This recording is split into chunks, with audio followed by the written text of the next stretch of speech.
Supreme court మెట్లెక్కితే నేను సుప్రీంకోర్టులో ఒక బిల్ వేసాను, ఒక రిట్ పిటిషన్ వేసాను. అంటే భారతదేశం మొత్తంలో కూడా యాంటీ కన్వర్షన్ బిల్లు పెట్టాలి అని ఒకడు పెట్టేట్లే విద్యార్థి అని. వాడికి వ్యతిరేకంగా నాకు సుప్రీంకోర్టు జడ్జి అడిగాడు, నీ లాయర్ ఎవడు అంటే, నాకెవరు లాయర్ లేరు సార్, నేనే అన్నాను.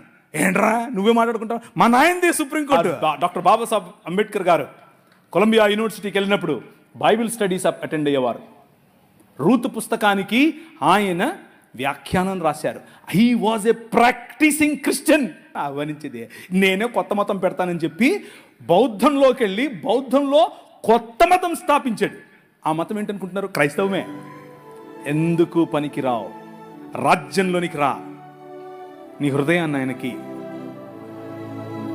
ఆయన మారుస్తాడు, నిన్ను మారుస్తాడు, నీ జీవితాన్ని మారుస్తాడు, నీ కుటుంబాన్ని మారుస్తాడు.